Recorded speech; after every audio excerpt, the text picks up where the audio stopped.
Hi friends, Andrea Deer with the whole kit and caboodle. Welcome to our continuing educational series, Playing with Paper.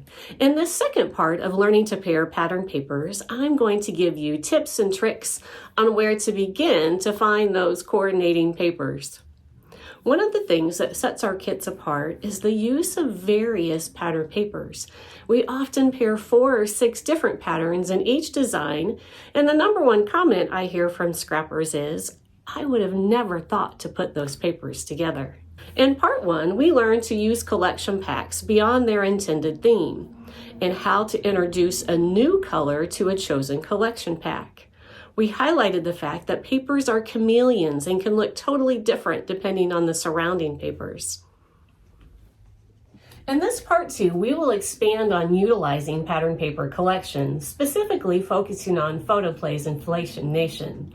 I'll teach you how to find, choose, and add pattern papers that will coordinate with this collection. These techniques and simple rules of thumb will have you mixing pattern papers like a pro. Confession time. When it came to choosing the collection pack for this session, I wanted something that would be incredibly challenging. When I saw the Inflation Nation sneak peek and noticed the paper with the money, I thought, how would I ever use that? Bingo, challenge accepted. New confession, Inflation Nation has some of my all-time favorite patterns that I have ever designed with. Check out some of these designs that I have created with Inflation Nation.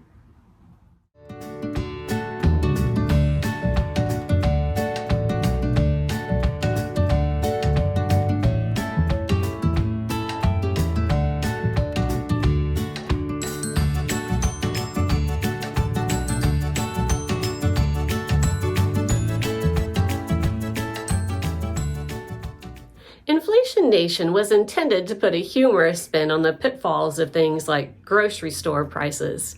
If we're using it for its intent, a design like our Life in 2023 is perfect. You could use a design like this to journal the prices for items that could be used for a 2023 birth or a special birthday celebration, or just a general remembrance of the year. This collection can also be used for a significant spending like a home construction or perhaps the money pit your vehicle has become. Have you replaced every appliance in your kitchen this year? There's a collection pack for that. It could also be used to commemorate a new job or even that special someone with $1 million smile. All right, are the creative juices flowing yet? Grab your kit. Let's get started. When you go to begin to design your scrapbooking spread, I suggest that you select one pattern paper that's going to be your kind of showstopper pattern paper. So it's the pattern paper that's going to be the boldest in its color and its pattern. So we want this to be our showstopper. But just as when you go to a play, when you watch, a performance, there's the one star, there's all these supporting characters, and it's the supporting characters with the star that kind of round out and make a good movie or a good production, right? So the same here. So we want to start with our star, with our showstopper, and then I'm going to teach you how to pick all of those supporting pattern papers that's going to help make this a well-rounded design. So again, we want to start with the one showstopper. It needs to be something that conveys the mood of what your photos are trying to portray, whether that be celebratory or maybe some calm and serenity or love of a wedding, whatever that mood is you want to convey. Your primary pattern paper should help convey that message. So from the Inflation Nation collection pack, this was the one that's probably one of my favorite papers ever. I absolutely love this pattern paper. I tend to be drawn to circles anyway. So to me, This is a pattern that creates a lot of energy, so it can be fun energy. It also reminds me of, if you're in the hospital, the energy of all of the machinery around you, all that technology that's beeping and doing its thing and pumping, and it just, to me, creates energy. I personally love to select the main pattern papers that create energy. I'm all about producing that energy, and that you want people to feel as they're going through your scrapbook pages. So this was going to be my showstopper. I knew that. So now I just needed to find pattern papers that could coordinate with our showstopper pattern paper.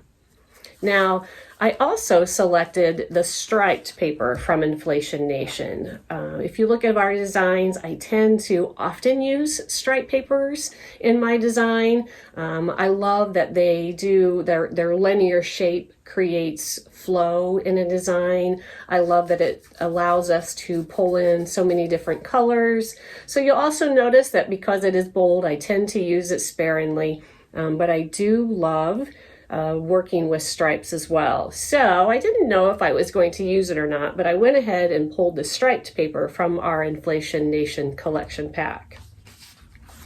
Now, if we go back to our Inflation Nation collection pack, this is the cover sheet that came with our collection pack. Save those. These are such a great tool, and they make it so easy to pick out your pattern papers.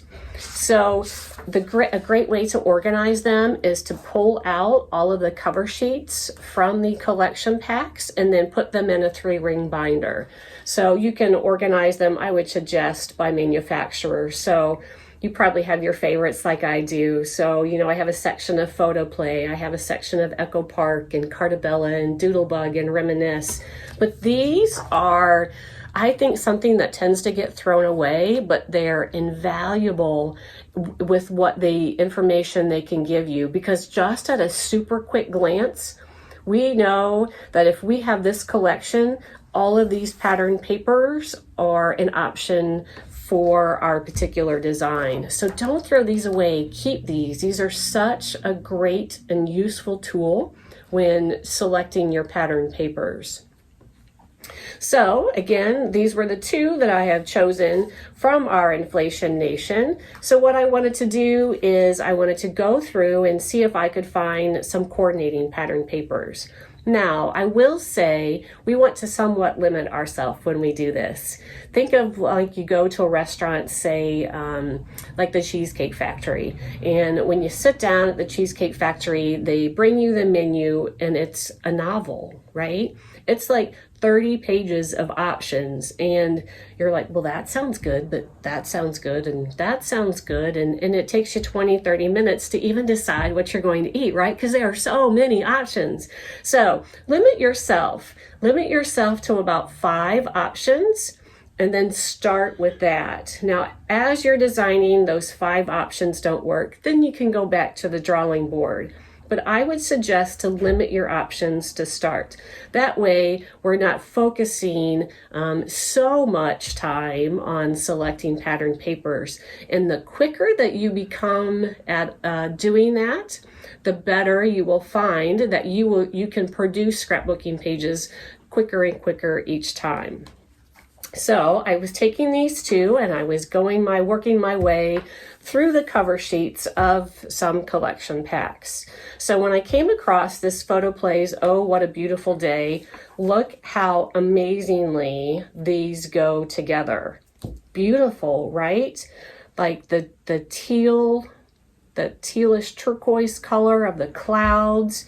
If you look at this bright blue, how it really pops out the blue in this pattern. It even has these teeny white dots, just like this, our showstopper pattern does. There was so many different options here that I knew that this is one that had potential. So we're going to keep that in the back of our mind, right? And then we're going to go to a few more. So I wanted to try a different manufacturer. So this is Cartabella. And when I put it down, Notice how automatically, how this is the one that popped out. So we have all of these different pattern papers, but this one really stands out because of that bright pop of red with the little teeny white hearts. Really makes the red in our pattern paper stand out, and the little teeny dots of white here really help offset the pattern of our main design. So I knew that one was a potential option. And again, kind of looking through, there might be some that we maybe could make work, but if we wanted to go the red route, this was going to be my choice. So I would just keep going along and keep doing that with various different collection packs.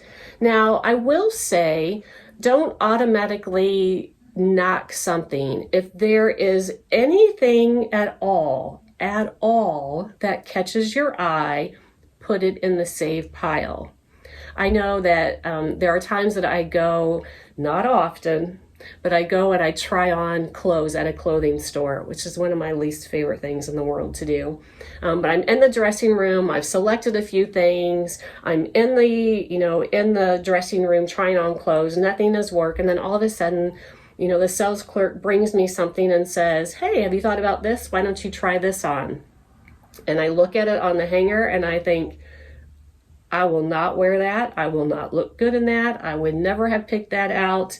But okay, I'm going to do the nice thing and try it on. And I've tried it on, and that's the one that I end up walking away with. So if there's any inclination at all that something might work, go ahead and keep it in your save stash. So this one here, flipping through, it has a few possibilities. I like the buttons. The buttons are all very similar colors to our showstopper. Again, with the navy. The navy is pulling in those dots here. The stripe works here. So this one has some potential as well.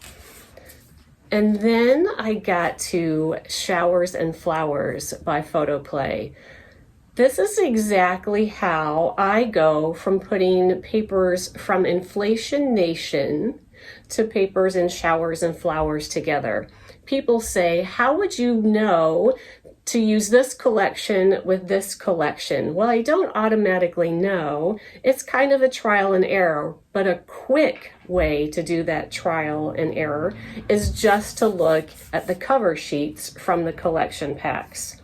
And soon as I got to this one, this is the one that I thought there are so many different patterns in this collection that work beautifully with these. Because if you look here, the yellows match, the green with the little yellow and black bees match. Even these little teeny tulips have the exact same colors. All of these, there are so many options here. I knew it was time to stop looking and start playing. So if you don't have the cover sheets, and obviously you can print them off from the internet, but a good way to do it in just your own personal stash is to take these and say, hey, let's see if I want to accent in the red, and then go to however you have your paper organized. So if the box or the bin that has all of your red scraps, and kind of just take these and quickly flip through your red. Hey, which one of those reds could work, or which two of those reds could work? Do that with yellow, do that with navy, and then take those from your stash and say, okay, let's sit down and let's start playing.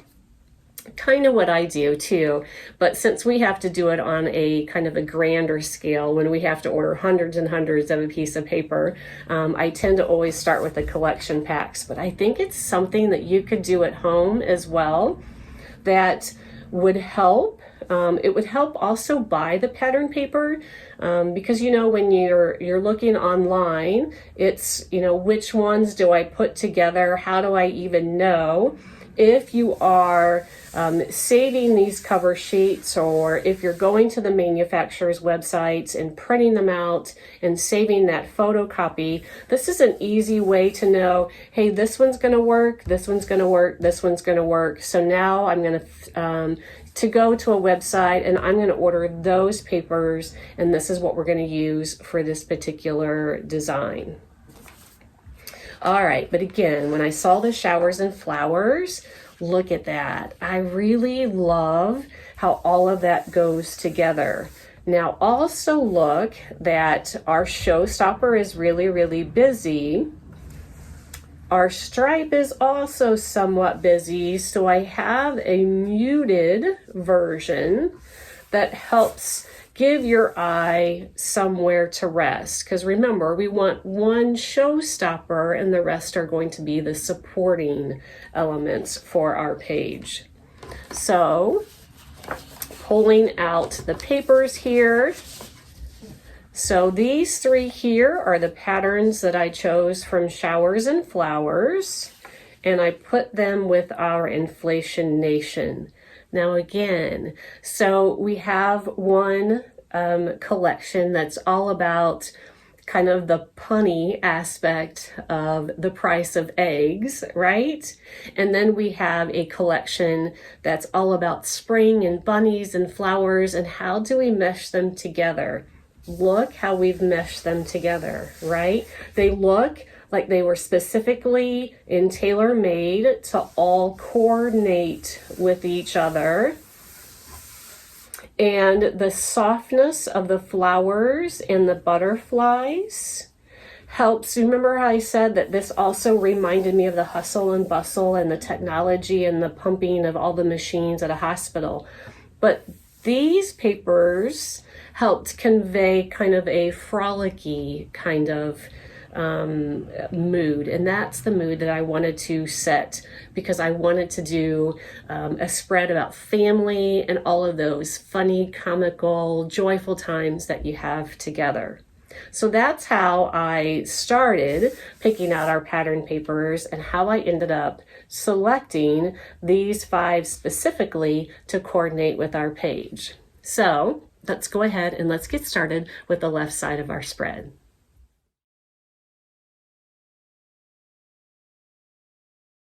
All right, so we're going to start with the left side of the page, and the first thing we're going to do is we're going to layer all of our selected pattern papers together. And along the way, I'm going to tell you why we used one pattern more than the other and how all of that works together. So obviously with this page, we are going to start with that yellow as our background. So in your packet, you have 2 of those yellows. Go ahead and pull out one. We're going to cut off that barcode strip. And as I always say, if you love this paper, save that barcode strip. That way you know exactly what the name and what the collection is for that particular pattern paper. Now, because our showstopper is so busy, again, we're using it sparingly here. I really want the focus to always be on our photos. So I wanted to almost frame our page. So if when you frame something on a wall, you have the thick metal or wood that goes all the way around. And it's a way to do a circumference around your photo, and it helps draw the eye into the photo. It also is an area for your eye to rest, so that it knows that it can rest here, so that it can really hone in and focus on the photos at hand. So I tend to use a more muted pattern as the biggest portion of our pattern paper. So we could have done this in reverse as well. So we could have used our showstopper as the back, and then we would have put the yellow on top.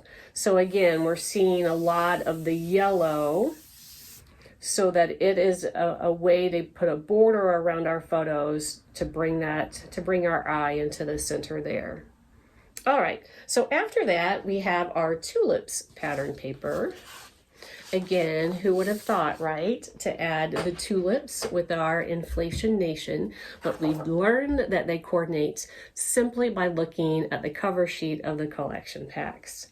So with our 12 by 12 tulips, we're going to cut that down to 11 by 11.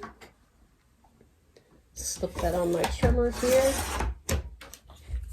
Again, if you like the paper, make sure you save that barcode strip so you know exactly what that paper is and who it came from.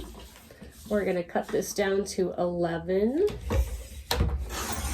by 11. Now, I didn't use the little leftover strips, so you have these two 1-inch strips here, and I didn't use those, but they are, I mean, it's a great pattern, right? So it's almost exactly a block of those little flowers. So this would be a great border on another page. So I would definitely save these into your collection and use those at a later time. All right. So now that we have that down to 11 by 11, I'm going to adhere that to my page. Run my adhesive here on the back. I love this side of the paper too, right? I love these little bees. Who would have thought that bees would become such a lovable little creature, right? All right, when I went to adhere this, I didn't exactly put it in the center. So it is a little more to the left and a little higher than center. And the reason I did that was just so we had a little more room to work with our title. So our title could kind of run off the page because I knew there was going to be a lot going on down here at the bottom. If you put it in the center, it's going to work as well. It was just a little way to give us a little more border on these sides because the thicker border help draw our eye into this section here. But if you put it in the center, that's going to work as well. All right, so also in your paper pack, we have a piece of the butterfly paper. All right, and we have that 4 by 12 piece of butterfly paper. I love all of these together. So pretty. Now, notice that this one is also a little bold in its pattern. So if you look, it is one that I've used a little more sparingly because it is pretty bold in its pattern. We never want to draw away from the photos. We always want to draw into the photos. So with this 4 by 12, we're going to actually cut it down to 10 inches. So it'll be 4 by 10, 4 by 10. So we're going to cut off the couple inches there. And then we're going to go ahead and adhere it down. When we go to adhere it down, it's about 3/4 of an inch or so from the left, and it's about 1/2 inch from the top. And again, you can kind of play that by ear. You can just use these as your guide if you want. I love to use papers with lines because it helps me keep things straight. All right, and we're just going to glue that down. Again, it's about 3/4 of an inch from the left and about 1/2 inch from the top. Does not have to be exact. I do like to see that green line at the top. Just kind of the little details. I think that kind of helps that continuous line all the way across the top. It helps to kind of view that line there. Again, it's okay if it's not exact. I'm just showing you the exactness of how I put things and why they're there, kind of stuff. All right, so the next thing is our showstopper. So in your packet, you have a piece of our showstopper paper, and it is 4 inches wide. So we need to cut it down as well. By the way, this is one of my favorites as well. I love both sides of this paper. There are so many things that you could do with this. Little kids' bubbles, bubble bath. I mean, there's just, beach days, swimming pools. There's so much energy and flow and color. I just love it. And to think that it came out of a collection pack that really, honestly, I might not have used had I not made myself. So I'm telling this to you so that hopefully you will learn to kind of get yourself out of that little bubble and, the proverbial get out of the box kind of thing. Think outside of the box to try to expand your horizons. Don't automatically knock something if it even gives you one glimmer of, oh, that could work. So learn to go with your instinct, right? All right, so we're going to cut this 4-inch teal pattern paper to 9 inches. So cut it down at 9 inches, 9 inches. And we're going to adhere it to the page. And when we go to adhere it, we're going to adhere it flush to our butterfly pattern paper. And it's about 1 inch from the top of the page. So it's about going to be centered kind of as such in our butterfly pattern paper. Makes sense? All right. I'm going to put my adhesive here and then show you. So when I talk about the various kind of weights of patterns, how some are really heavy in their pattern and some are more, like our background here, more monochromatic, more soft in their pattern, and how you really need to blend both of those to make a balanced page. You want some patterns that are bold, you want some patterns that are very muted. So even though I love this side of the page, see how that does not work at all, right? We have such a bold pattern with such a bold pattern and a bold pattern here that your eye, when you look at that, hardly sees this paper and hardly knows where to look, right? But flipping that over, see the difference there? Sometimes, it's just kind of a trial and error as to what goes together. All right, one more pattern paper to go, and then we can do all of the fun stuff and put the rest of the page together. So also in your pack, you have a piece of striped paper. So our striped paper is 2 inches by 12, but we do need to cut that down. So we're going to cut it down to 10 1/4. So 10 1/4. Then when we go to adhere it, we're kind of going to overlap where those two meet, kind of like so. So this isn't kind of an exact location, but we're going to put it where the first two pattern papers meet here. And we're going to go in between the two heights there. We're going to about kind of cut that in half.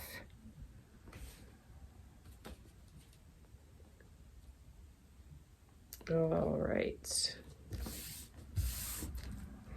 All right, and then we're going to pause there for a second. Now, the reason why I have this stripe here, and I have the stripes, the diagonal stripes going this way kind of for a reason as well.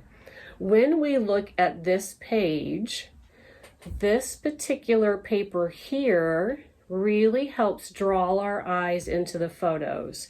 It's a bold pattern, so it stands out from the rest, but the diagonal helps create a flow to look directly to our photos. So again, stripes are really good at providing a flow to a page in whatever direction you want your eye to go. So our bold pattern here really helps draw the eye into those photos. All right, so now with all the fun stuff. So now we get to put together all of our little die cuts. We're gonna make a space for our photos and complete this page. All right, so in your packet, you also have this large overlay. Let me pull it down from my kit here. So we have this circular overlay, like so. Now, it doesn't have to be exactly laid down like mine. You kind of want an idea of your size and your location of your photos. Because if you notice, like I have part of mine that kind of overlaps my photo, and I have it such that the flow of the overlay, that we end with this pattern here so that it flows directly to that photo. So if you don't know the exact placement of your photo yet, you could always go ahead and just use like a temporary adhesive, or just use a little dot of adhesive. That way you can kind of move it around as you want. Or you could just keep this at the top and just make sure your photos go across the center here. You could even squeeze in another little photo down here, but just keeping this at the top, you know that you could use that kind of as your guide and place your photos across the center here. So I'm just going to do just a couple little dots. It doesn't need to have a lot of adhesive. I'm not worried about every single little portion being glued down. I'm just going to give a few little dots. All right, let's see, let's go this way. All right, so if you are doing it in the exact location, you'll notice that this little portion here, if I get that a little bit closer, this little portion here aligns with that upper right corner of our striped paper, if you need it to be exact. Now, I always say no one's ever going to see yours directly next to mine, so they don't need to be exact. But if that helps with the placement of that, that just kind of gives you a little option of how that's placed. I'm going to go ahead and cut my photo mats. Obviously, if you don't know what your photos are going to be, you're going to save that step. I'm going to go ahead and cut them just as they are in the sample. So typically when I cut my photo mats, the white portion here will give you the size of the photo, and then my mat is 1/4 inch bigger than that. So this mat would be 4 1/4 by 4 1/4. This mat would be 3 3/4 by 5 1/4. That's kind of my general rule of thumb. On occasion, I will double mat, or I will do a thicker mat. But that's usually my rule of thumb when it comes to my photo mats. All right, and now we have a 4 by 4 photo, which would give us a 4 1/4 by a 4 1/4 mat.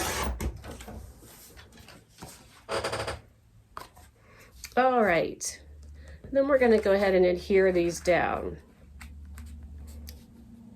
And I'm going to adhere them like so. Because again, I'm kind of using this as our guide. Now, you don't have to do that. It's just another little added touch that really elevates your scrapbooking pages. If you have a lot of family photos that you need to get onto this page, it's not going to ruin anything if you're covering up part of this overlay here. It's still going to work just as beautifully. All right, so I'm going to run my adhesive here. As you know, I have 3 boys. So life growing up with them, there was never a dull moment.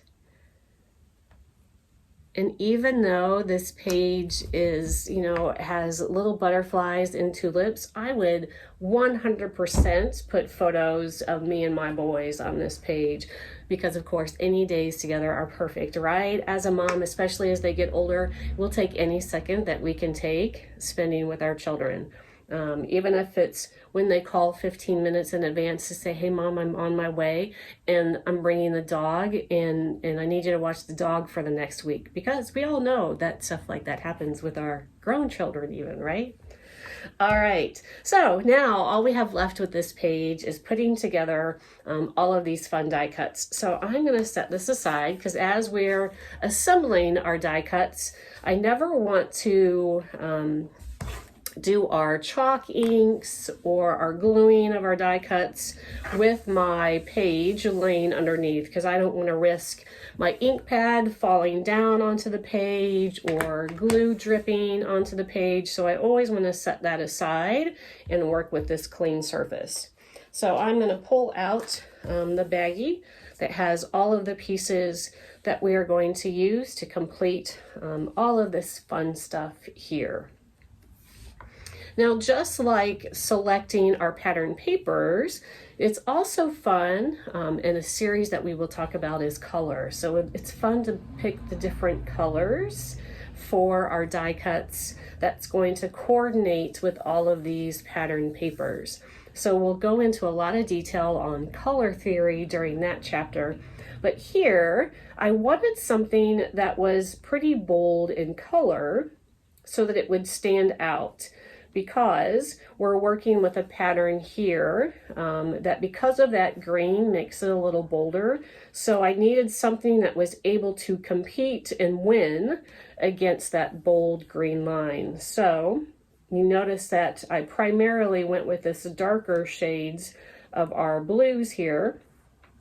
So that really helped solidify the fact that we would be able to see those die cuts on these patterns. All right.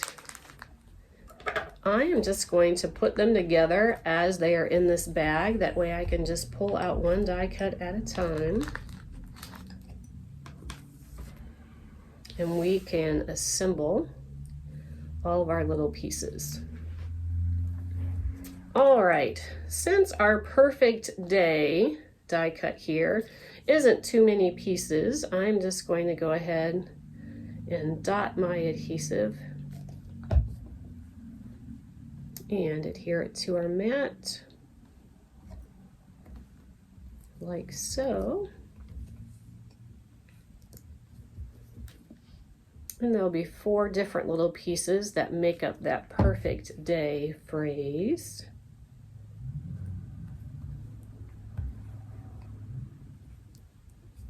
All right, just a little bit more here. Then we have a few more die cuts that need some layering, but you'll notice a lot of the work here is done with all of our various flourishes, and those flourishes just are single layers.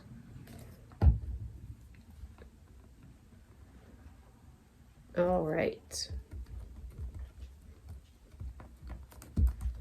If you're ever wondering too, when we do a section like this, what exact colors of my colors cardstock could work, if you look at your instructional booklet for this part 2 of our chapter 1 series, we give you that list of suggested. Now there are plenty more that can also coordinate with the pattern paper pack, but that just gives you a starting point on knowing which specific colors to choose when it comes to selecting the colors for that particular collection pack, in this case the Inflation Nation.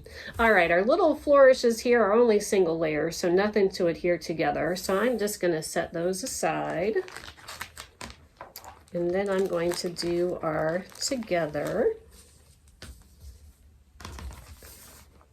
All right, I'm going to put this to the side here. All right, since the words together, all of these letters are individual, I'm going to do my little technique that I do sometimes when there are a bunch of letters like this that need to be adhered. I'm just going to do just this little puddle of glue here. Don't forget, it should just be small, because it dries fast, and that way I can dab it into the glue, kind of rub off the excess, and stick it on. And that tends to be a lot quicker than gluing every letter down individually. Oops.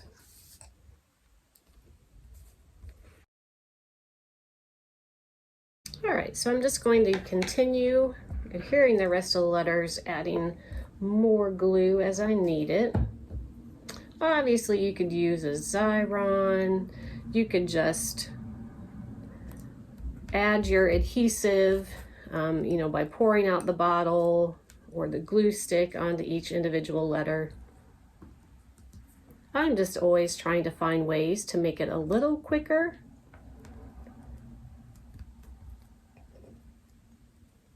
Because, you know, as scrapbookers, we always have more photos than time to put together, right? So any kind of ways that we can just knock off even, you know, a couple minutes here and there makes a difference. So to me, this was just one of those little tidbits that made life a little bit quicker. All right. Then once we get all of the letters on, then we're going to flip it over. And because it's such a big piece, I'll use my adhesive here to go direct.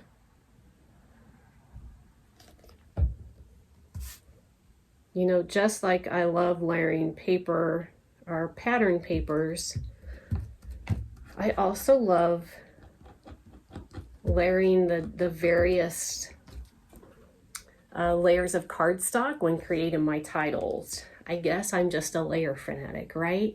Layer upon layer upon layer. We kind of joke in the office, you know how when you get a Lego kit, let me go back just a little bit. So when people ask what I do for a living or what product do we sell, almost everybody knows what Legos are. So I use Legos as a comparison, right? Because on the Lego, the box shows you the photo of what the Lego project looks like. You open up the box, there's all these different little pieces of Legos, and then there's an instruction booklet. So an easy kind of way to mimic what we do. However, of course, we do it with paper. But how funny would it be if we would have that little tag to say how many pieces were in every kit like Lego does? Like it says, you know, this one has 15,230 pieces. We always joke about how funny it would be to add that little tag on our kits. It might scare a few people, so we decided not to do that because I think some people think they have a fear of it's something being too advanced, but hopefully when you can sit down and do it with me, you can realize that you can do this. It doesn't matter if it's 230 pieces, you got this. And there is a methodical way to do it, to kind of take a deep breath and not get overwhelmed. Or sometimes maybe it's like a Lego kit for you and you do a couple pieces at a time and you take a break, and that's okay too. This is supposed to be an enjoyable process. So that process is different for everybody. So don't ever feel bad. I always say this, if you're not keeping up or yours is different, it's not a competition. This is supposed to be a fun hobby. So whatever works for you is what makes it right for you, right? All right, so we have just a few more pieces here for our die cuts before we can layer it all together. So I'm going to put together the 2 layers of the sun. All right. So the 2 layers of our sun. All right, the last thing here is our little sunglasses. So you'll notice, at least some of you will have the sunglasses in a little teeny baggie, just because there's a few extra pieces that comprise the sunglasses. So a little more to put together for the sunglasses than we did for the rest of those die cuts. So we wanted to make sure all those little pieces stayed together. So I'm going to empty this out.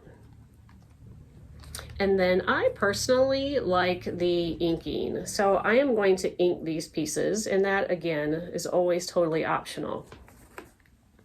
So for our teal our light teal piece of our glasses here, I've used Baja Blue. Now, there are so many different variations of this, so if you don't have this exact Baja Blue, there's like Montego Bay, there's Caribbean blue. There's so many blues that are really, really similar. So this is one of my favorites. I tend to use Baja Blue a lot, but if you don't have it, I'm sure you would have one in your stash that's pretty similar. All right, so this is a tiny piece, so we're going to go pretty light-handed because I am going to go all the way around this tiny little piece. So we want to make sure we really just get the edge. We don't want to go too far in because then we're going to just totally change the color of our die cut, and we just want to emphasize the edges. So I'm going to go just along the edge there, just to give it just a little bit of that highlight all the way around. So I'll do that with both of those pieces. Again, lightly going just at the edge and then going all the way around. Don't go too far in. We don't want to change the entire color of the die cut, only that edge. All right, for our yellow is pretty bright, so if you have a Desert Sun ink pad that's relatively new, Desert Sun should work. It is, once your Desert Sun starts drying up, Desert Sun and this shade of yellow are pretty similar.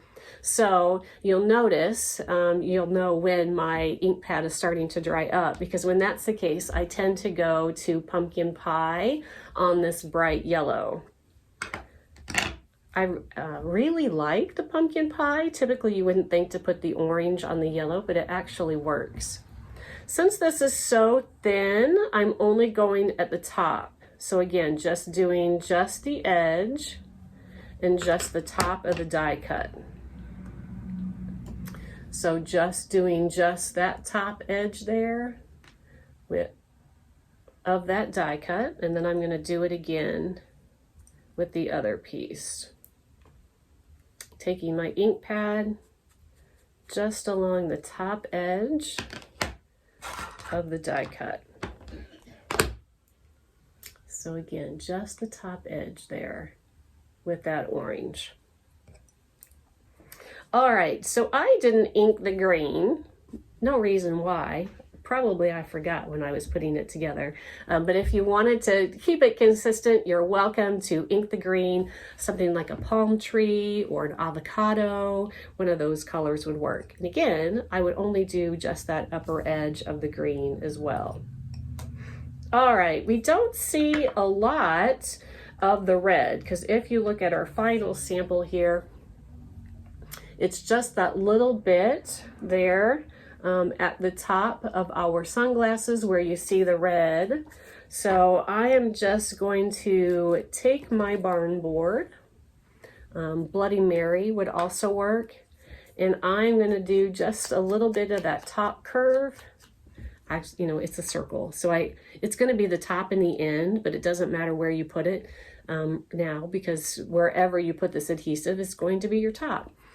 So just the edge, just the very tip, just the very, very edge. Again, we don't want to go into that die cut too much because it's, you know, we only see a little teeny bit. So we just want to do just an edge, just the edge.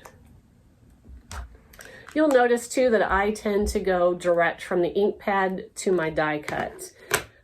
Really, that is just my personal preference. I obviously scrapbook for a living, so I do this often, and that's what I have become comfortable with. If you're a little worried about going direct, if you use some kind of dauber, that sponge from the dauber will make that a little softer. So if you're worried about being too heavy-handed, just use a dauber and that should help solve that. All right, so now we can adhere all of these pieces here that are going to comprise our sunglasses. Aren't the sunglasses adorable though? I know when you're putting it together you might not think so. you think, what was she thinking, kind of thing. But I love them. I love that we could pull in kind of and make our own stripe here. That really helps coordinate with all of these colors. I thought it was the perfect choice. All right, so I'm gonna start at the bottom of each and work my way up. So we have the teal along the bottom edge. And I'm going to do that on both sides.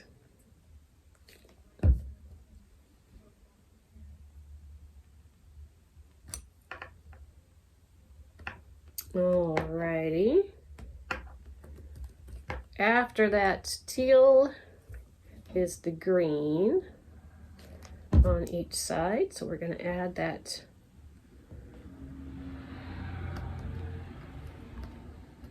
And each side of the sunglasses, oh, you're screaming at me, aren't you? You're telling me to stop. Let me see if I can quickly pull all these off, because I am sure you saw the mistake I made. This is when Goo Gone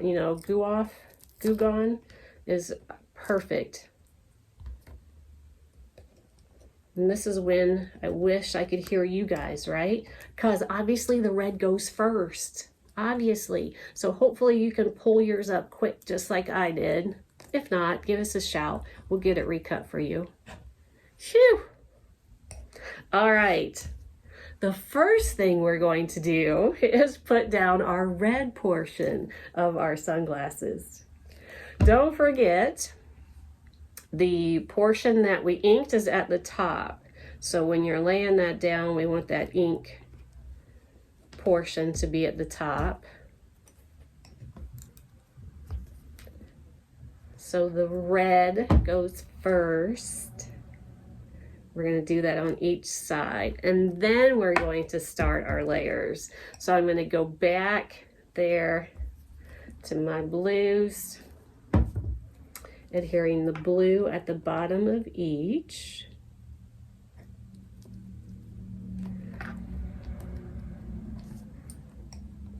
Okay, I'm going to go ahead and do both sides, and then we'll work our way up.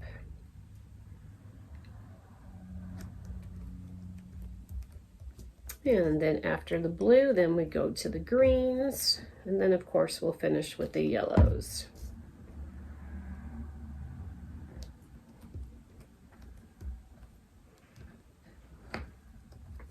You know, obviously my eyes are so important for what I do for a living. You would think I would wear sunglasses. My boys are so good about wearing their sunglasses. Me, not so much.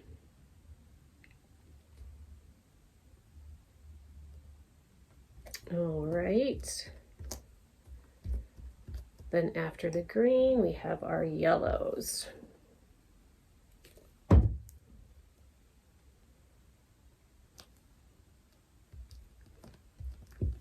And one more of those.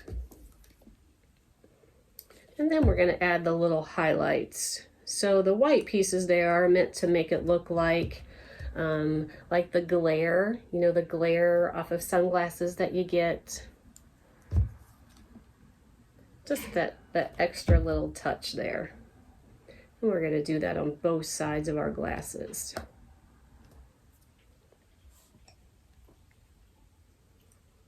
Always looking for the texture side. There are times that we use the smooth My Colors cardstock, but we typically will use the canvas or the glimmer collection, so you'll know which side is up by that texture on the paper. All right, so now that we have all of that stuff all complete, now we're going to bring our page back over here, and we're going to start layering all of this together. Now, I would suggest, if you don't have any photo mats on, when you do, like when you would add your adhesive to the sun, I would only add the adhesive at the very bottom portion.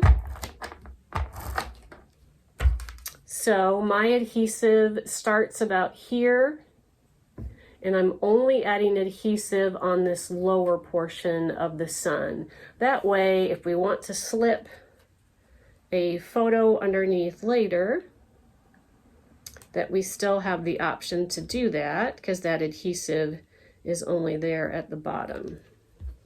So see what I mean? Where it's not adhered up there, it's only adhered down there. All right, now I'm just going to lay our title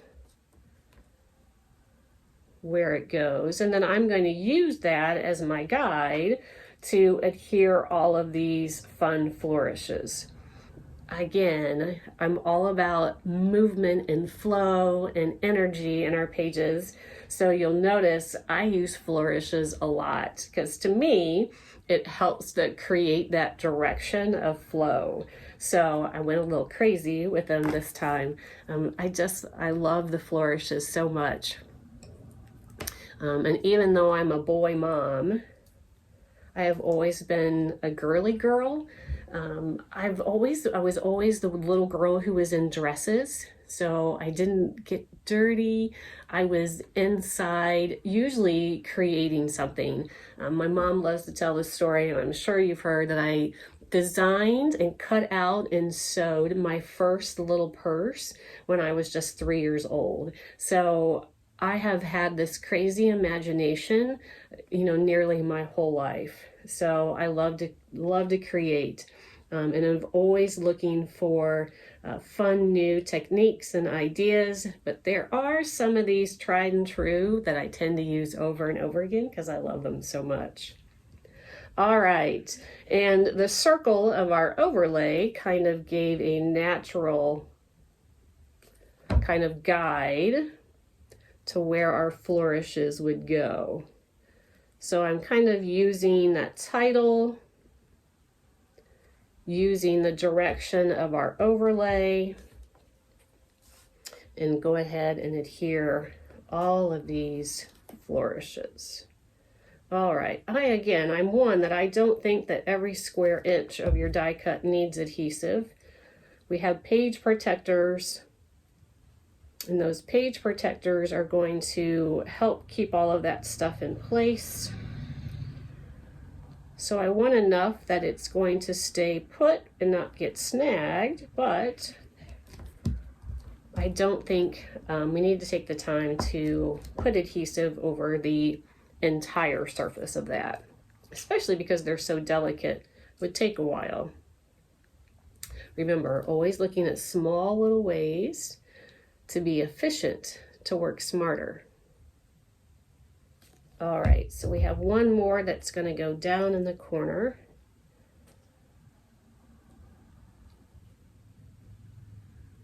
I'm going to go over just a little bit. That works for me. All right, and don't forget, I haven't glued the together yet. I'm just kind of using that as my guide. And now I'm going to adhere the ones that are at the upper right of our title here. Going to dot my adhesive. See, I don't even know if you can see, but I really just barely dot it. Especially because there is a chance that we want to put photos underneath. And that way it kind of gives us the option to do that if we're using our adhesive sparingly there. All right, again, just kind of dotting it.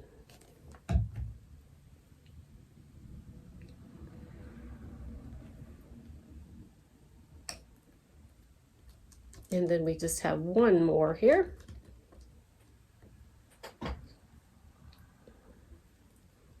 Looking for the texture side, flip it over, and just kind of dot our adhesive.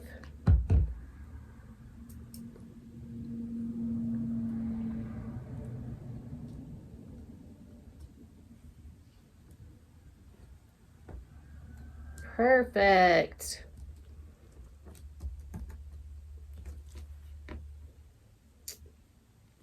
All right, look what a difference that made. See how that really then creates that energy and that flow by those flourishes? I love, love, love that.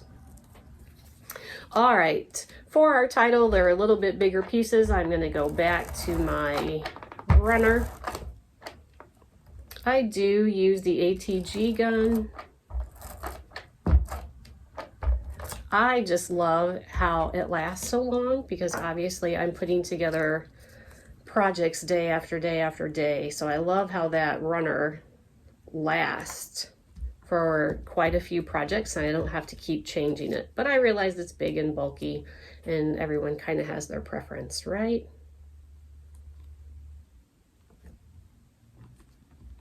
All right, one little last thing, and it's our coveted sunglass die cut here, the one that had all of those pieces. I'm actually going to use some 3D pop dots to adhere those to my page.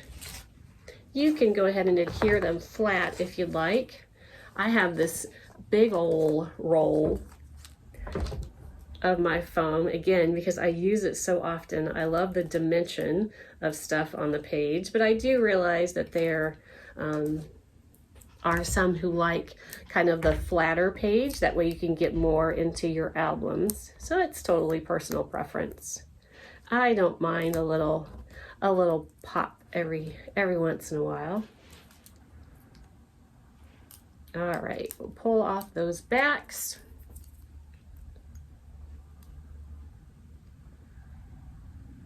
And add our sunglasses.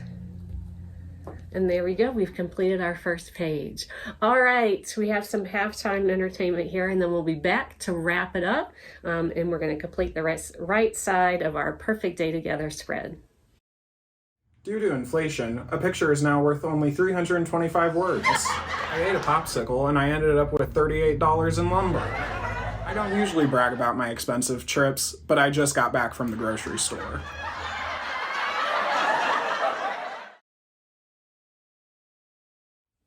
All right, so we finished the left side of the spread. So now how do we begin to do the right side of the spread? So when sitting down to prepare what to do for the coordinating side, you know, the hard work is already done. We've already chosen the pattern papers. We've already been through that process of what we are going to use to coordinate with our photos and with our theme. So what I'm going to do for the right side of the page is I'm going to take all of those patterns and I'm just going to configure them just a little differently. Now, you could configure them identical to this and then just mirror it on this side. So you could use your tulips as your square and then take your butterfly, instead of putting it here, and kind of do everything in a mirrored image. So that would be easy enough. So that is one possibility. Once you have decided your pattern papers and designed and put together one side, you can just take it and mirror it for the following side. Or you can do what we're going to do here is we are going to take these same pattern papers and we're just going to configure them just a little differently, just to add a little more interest and just to give you one other technique of how to pair these particular pattern papers together.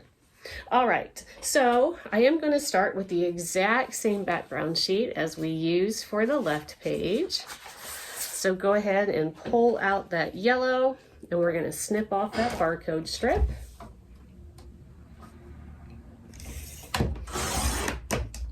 All right, and I'm going to go ahead and save that barcode strip. And we're going to start again with that same yellow background. All right, in your pattern paper pack, you have another piece of this butterfly paper. So our butterfly paper is the 5 inches, but we do need to cut down the length. Right now it's at 12, but we want it to be at 11. So we are going to snip off just an inch so that it's 5 by 11. 5 by 11. And as always, I know I talk really fast, but don't forget you also have the written instructions that's going to give you all of these exact measurements there as well. So again, we're doing 5 by 11. I'm going to go ahead and cut down all of the pattern papers and then we're going to adhere them all at once. So after our butterfly pattern paper in our pack, we're down to only a few things left, so it should be easier to see what two papers we need. So we need that stripe and we need that teal pattern. So with these three pieces, we want just a little bit of a gap in between the butterfly and these two pieces. So just a little tiny line. I just like to show maybe a row of dots in between, so that between the three pieces, they're centered into our background sheet. This really shows you here how well these papers coordinate. Like, how lucky did we get with this? You would never know that this piece of pattern paper wasn't specifically designed to go with this pattern paper. Look how beautifully those match, down to the exact hue of that purplish blue being identical to the butterflies. I love when something, serendipitous like that happens, where two completely different collections, and man, do they work beautifully together. All right, so now that I kind of have a visual way of how this is going to be laid out, I'll go ahead and adhere them. I'll pause just for a second here. So if we go back to our left side of the spread, you'll notice the only one I didn't bring over is this one here.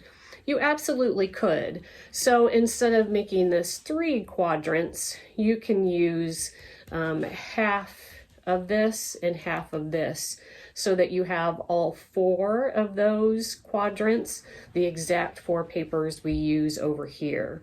There's not an exact reason why I didn't. I liked the bright, stark white on this page and kind of wanted to go a little more muted on this page, but it's perfectly okay if you wanted to bring all of these 4 patterns over on this side as well. All right, so I'm going to go ahead and glue these down. Flipping that over, running my adhesive along the longer piece.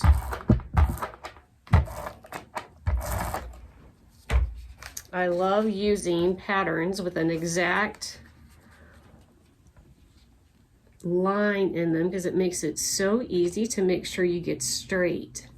So I can use the dots on the page. I can use those as my guide, especially when I'm sitting down. Usually when I scrapbook, I stand and scrapbook.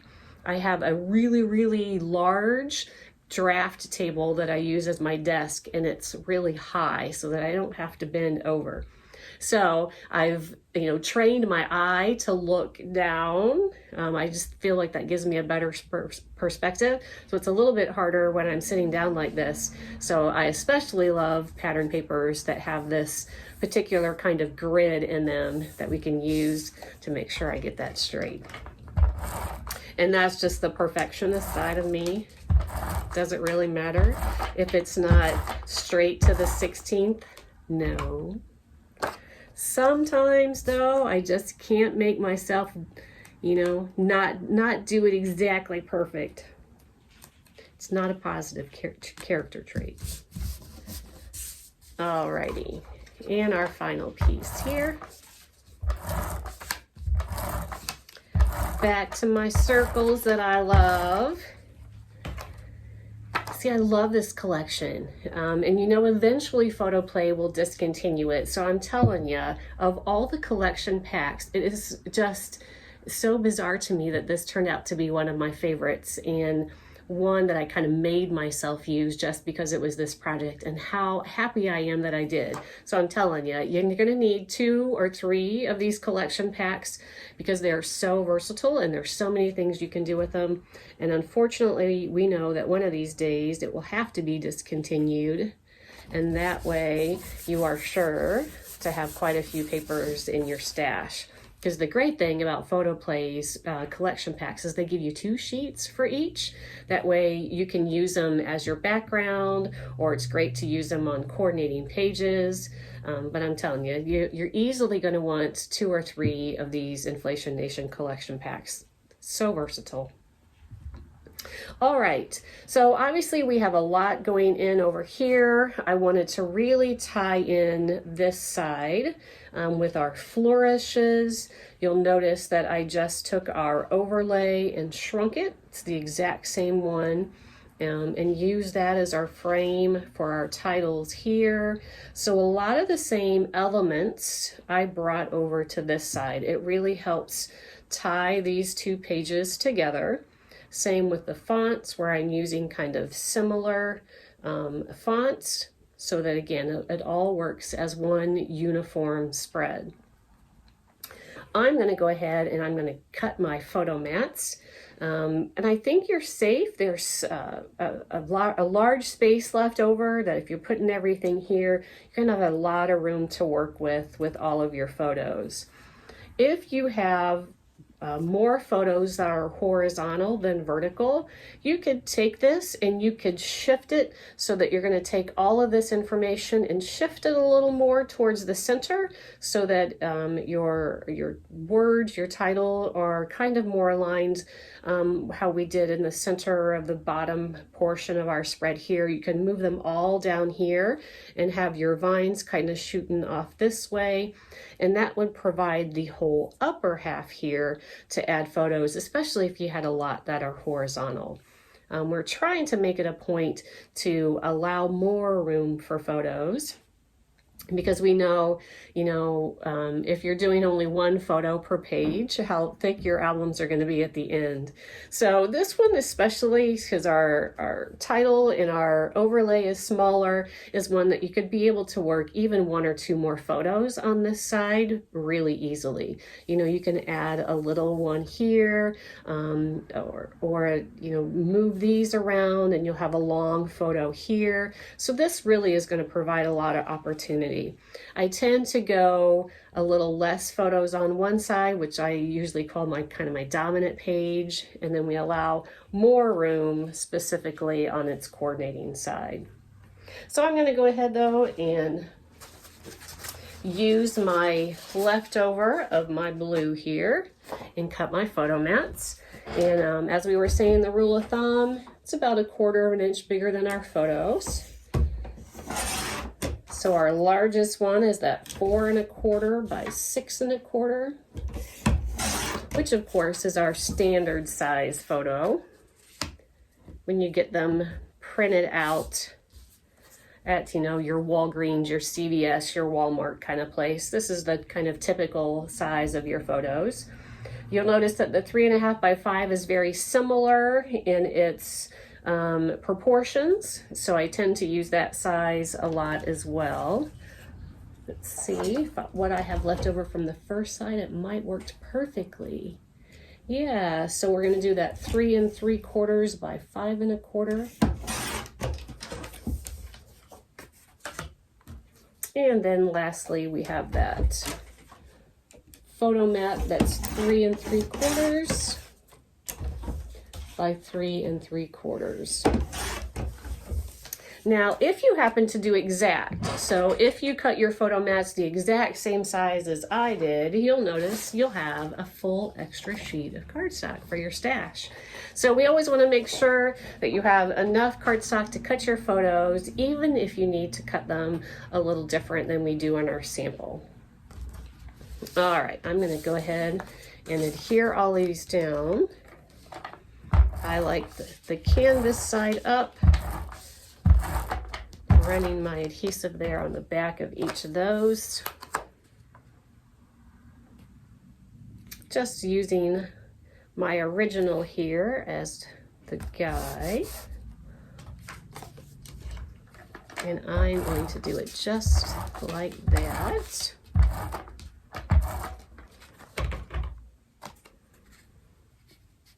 All right.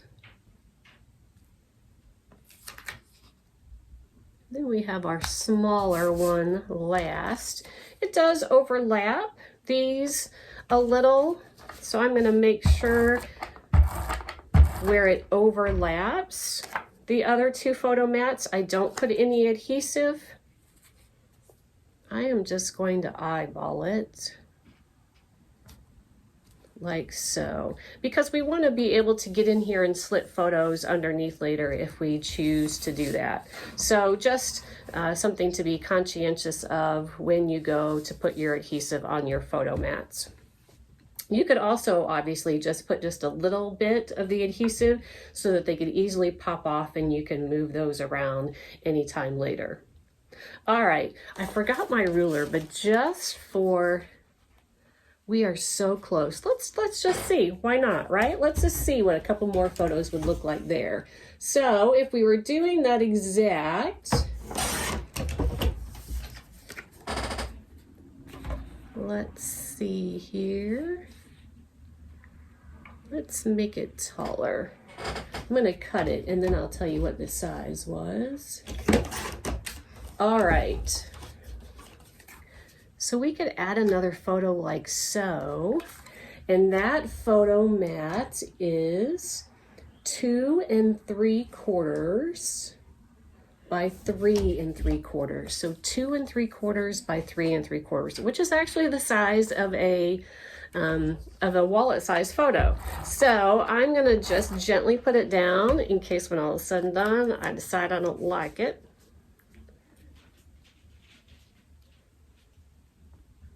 So we're just gonna see. We're just gonna lay it there. We might need to play around a little with the placement of some things, but hey, let's see if it works, right? There's another way to get an extra little photo there. All right, now that it's time to glue all of these die cuts together, of course, I'm gonna put this aside so that we can make sure that our adhesive doesn't get into our completed page. All right, I'm gonna pull them out in the order that they're in here. So might be obviously a little different for you, depending on how it got assembled. All right. Since our crazy times, a lot of that is already welded together, I'm just gonna go ahead and run my adhesive directly onto the die cut. Add our Y here.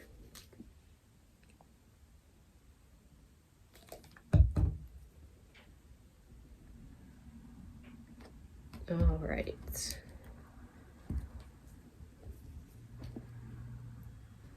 And to the word times.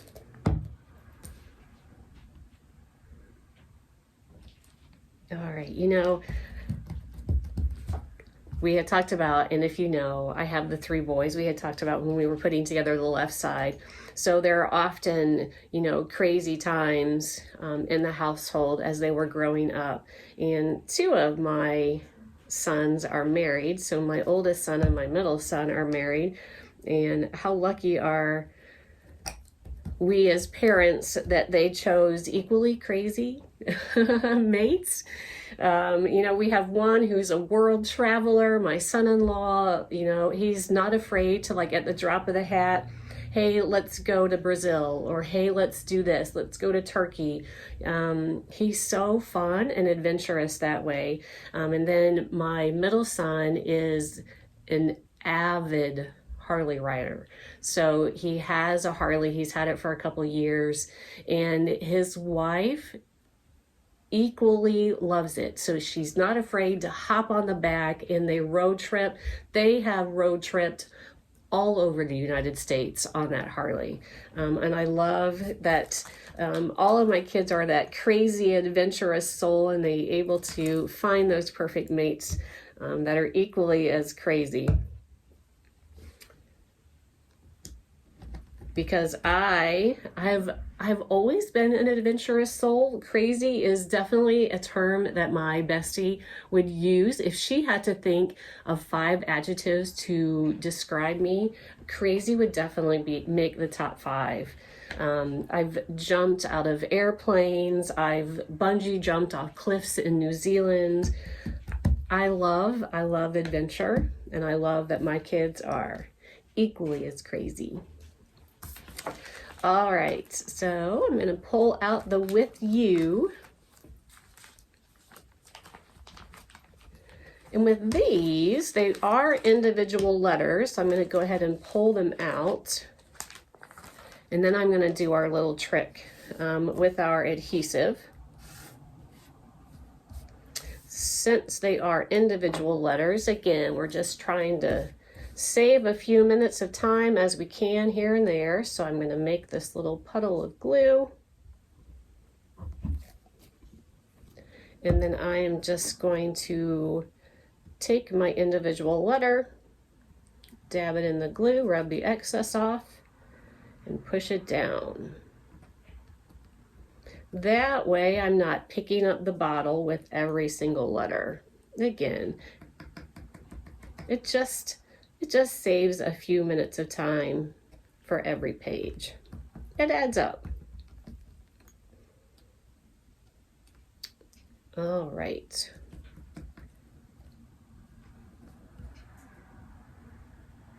And I wanted to mimic kind of the style, even though that this is a little bit of a different font than if you look at our first page here. The word together is obviously a different font than the with you. So the crazy times and the perfect day, they are identical, but these two are a little different. But even though they are a little different, you notice that I still gave them each the same matte. So we did a thicker white and then a thicker black. So we have the thicker white and then the thicker black to kind of tie those two in together. As I had mentioned earlier, as we continue our Playing with Paper series, kind of our continuing education, kind of like a university for scrapbookers.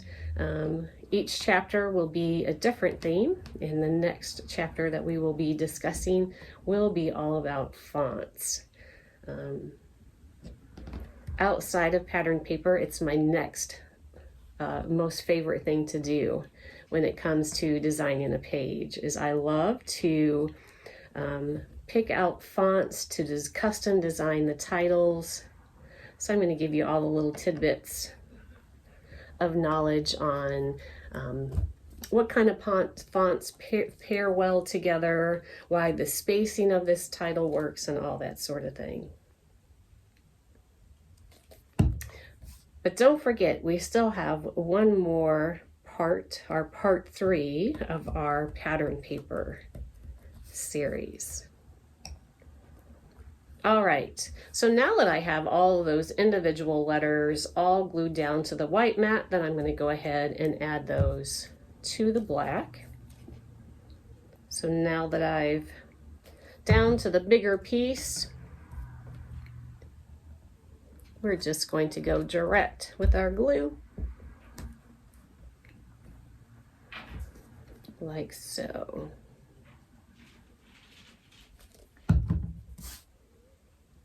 All right, so you will notice too, I didn't really do a lot of inking with this page.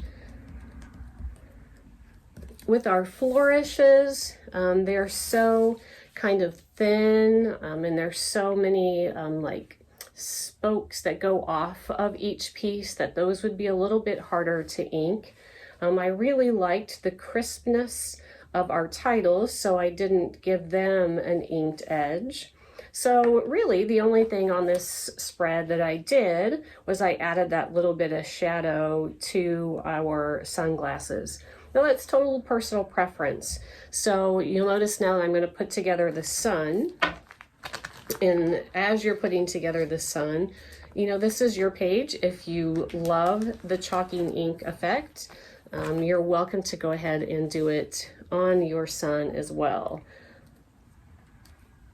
I liked the contrast of colors with our sun, so I kind of left it as is. But if you wanted, you could take your pumpkin pie and you could go along the edge of this circle here. You could use a desert sun if you want something a little more subtle, but you're welcome to ink that if you wanted to.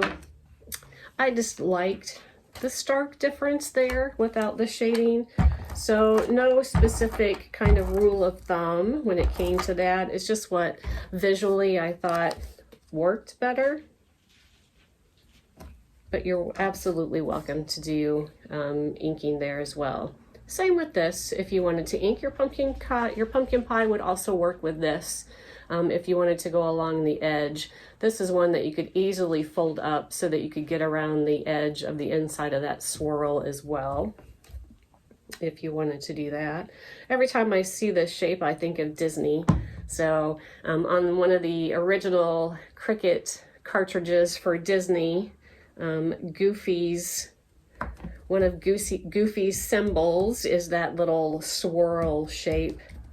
So when I see that, I always think of Disney.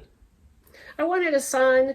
I wanted to tie a sun over, so I wanted a sun also on this page, as we did with this one, but I wanted it to be just a little different so that it wasn't exactly kind of a mirror image, that it was a nod to what we did on this side without it being exact. You could, though, use this exact one over here, and I don't think it would look monotonous at all. I think you would be fine to do that. Again, I was just doing something to add just a little more interest there. All right, one last piece to glue together. Let's put this aside. We have our flourishes. All right, we have the "You Are Loved" little banner here, and you'll notice that all of those letters are welded together. They're a tight squeeze though, so I would suggest that you lay them out first just to make sure that the spacing works. So that's a really, really tight fit there. So just to make sure you get them on there, I would lay them out and then go add our adhesive. Yeah. Make sure it doesn't ooze over the side there, kind of get off the extra.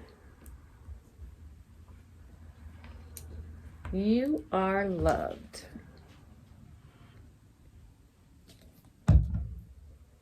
All right, so for the "You Are Loved," you'll notice that I chose a color of cardstock that was almost identical to the pattern paper it was underneath.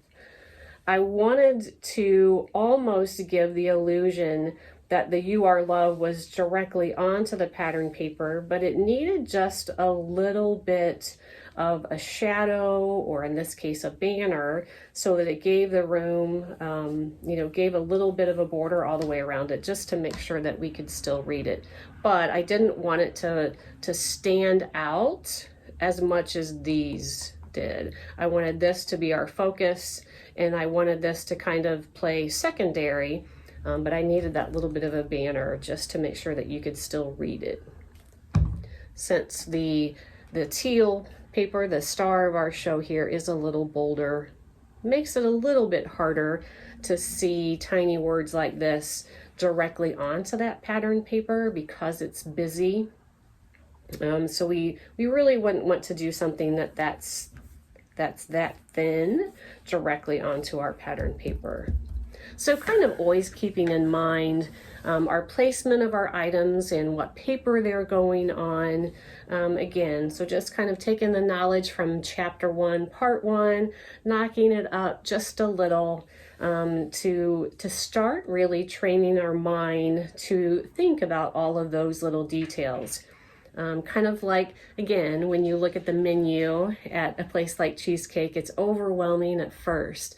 But the more that you train your eyes to start looking at the little details like that, it'll just start to become more natural for you. So again, always paying attention to where our elements are, on what paper they're on, to make sure that everything, you can still see it and read it, despite the pattern paper that's underneath it. They should all work well together so that all together kind of forms this beautiful end result, right?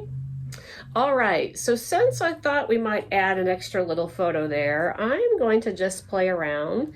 I'm going to just start laying my elements together, because to get another photo there, we might need to rearrange just a little. So I'm just going to play around. And this is exactly how I do it when I'm doing this on my own as well. So what I typically do is once I get all of the elements laid out on the page, I will then snap a photo with my cell phone, and then I will rearrange them and then snap a photo, and I'll just keep doing that. And then I'll go back through all of those photos, and then I can see what works, what needs to be changed. And that's usually how I end up with my final result.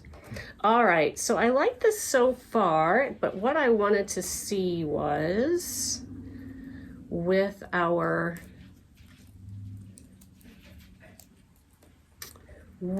flourishes, would we need to put one up in here now?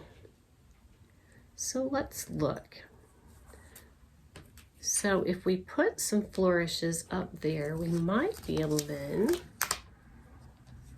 to put this a little lower, right? So again, I'm just going to continue to play. You never know. You never know until you try what's going to work, but that's okay.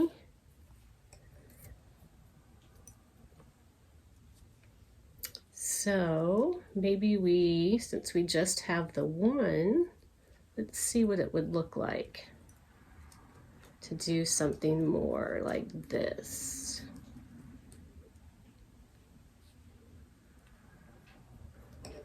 And then all of these could go how they were.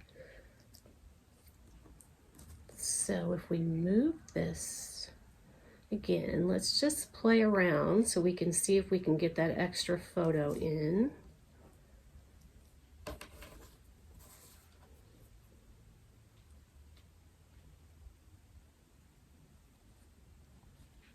Oh, I think we've got something here. So we can move those.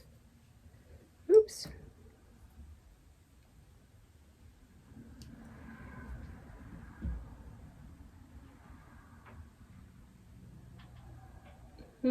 What do you think? I like to be able to get the extra photo. A little unsure. I think what we might need to do is go heavier here.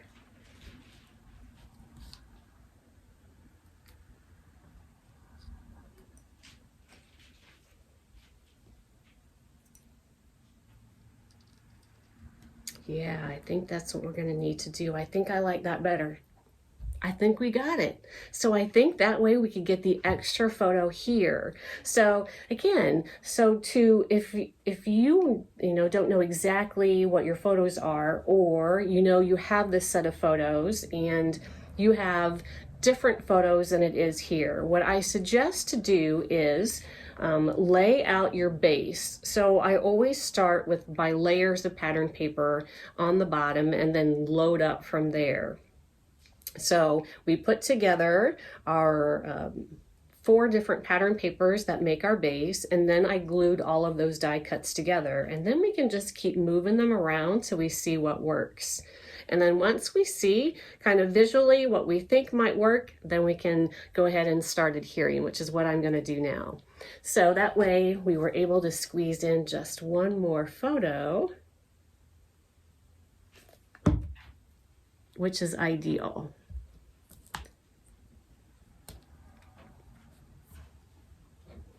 All right, so I'm going to slip those under. Be very conscientious of when your flourishes overlap photos. We want to be able to slip the photos underneath later if we desire. Sometimes they'll have to go on top of the flourish, kind of depending on what the subject is. We might, if that frame needs that entire space, we might need to go on top of the flourish. But I like to leave the ends unadhered, that way that kind of gives us the option later.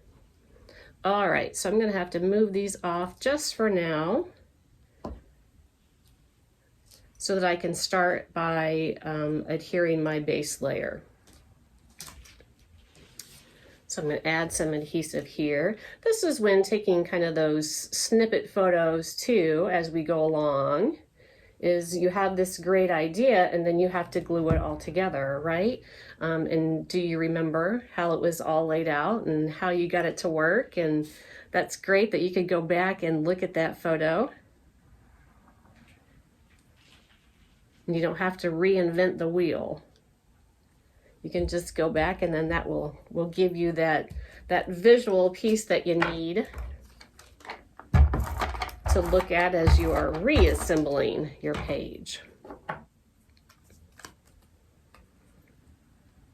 All right, so we have our sun.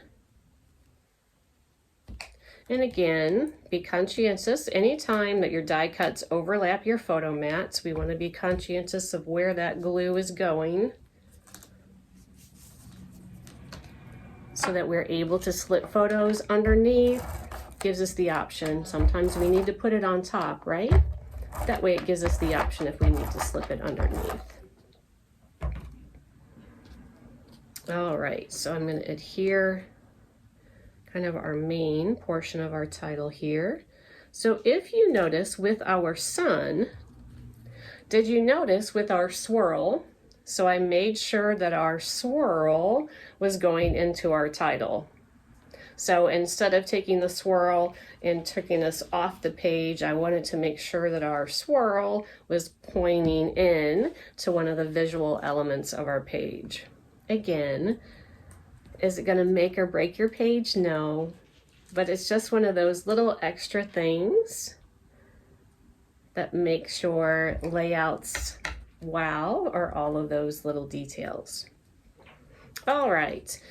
I like dimensions, so I'm going to go ahead and add some foam, some 3D pop dots with our crazy times. I have my big old wheel here of foam with my Tim Holtz scissors because they do such a great job of cutting our foam here. All right, I'm usually pretty generous too. I like to cover the majority of the surface so that that will lay evenly.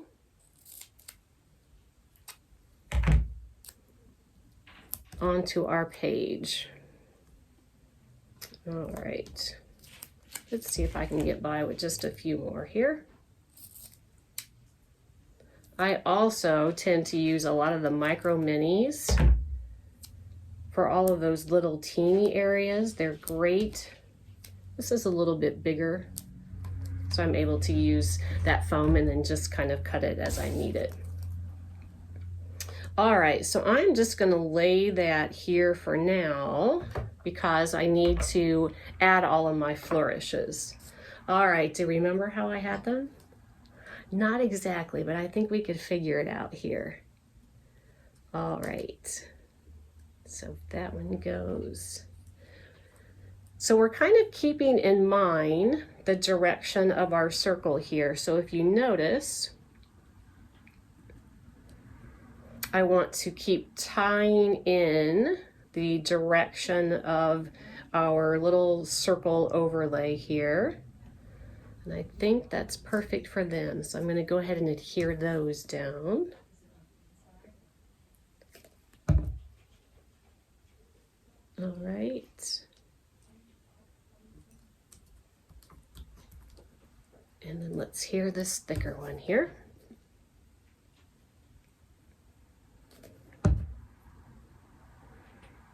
Again, keeping in mind the direction of our small circle overlay, and we want to keep in mind the positioning of our photos so that our flourishes are also, notice how they are, make sure, they're pointing them into the photos as the photos are the star there. All right. So this one is going to slip just a little bit underneath our with you. I don't mind if it overlaps the photo a little. right.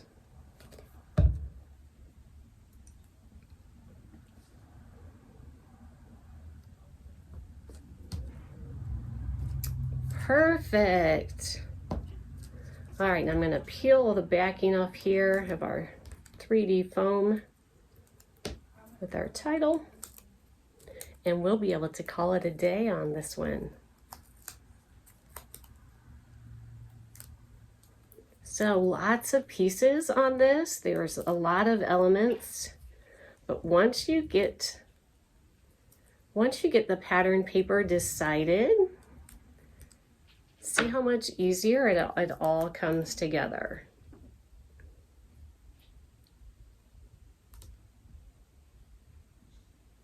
All right. Perfect. All right, let's put together with our first side here. All right, so there is our finished spread, and we were actually able to even squeeze in one additional photo with this side of the page. So I hope you learned a lot with this, got your 2 pages completed. Let's just take a minute and let's wrap it up, and let's give the highlights of this Chapter 1, Part 2, Selecting the Perfect Pattern Papers. The 3 important takeaways from Chapter 1, Part 2, Selecting the Perfect Pattern Papers are: number 1, utilize the cover sheets from the manufacturer's collection packs to easily find coordinating pattern papers. To find pattern papers easily, pull out the cover sheet that manufacturers add in front of each collection pack. Keep these cover sheets in a file or in a page protectors and albums sorted by your favorite manufacturers. You can use the purchased collection pack cover sheets, or you could also print the cover sheets from the internet. Number 2, choosing your main pattern paper. Choose a main pattern paper that has a multicolored print that coordinates with your photos and your theme. The main pattern paper can be a floral or a bold graphic. You want to select a pattern that conveys the mood and the tone of the event and has the colors you want. Use the main pattern paper sparingly, as it is usually very busy in pattern and we don't want to overwhelm our viewer or distract them from the photos. Number 3. Consider the scale of each pattern. The size of pattern matters.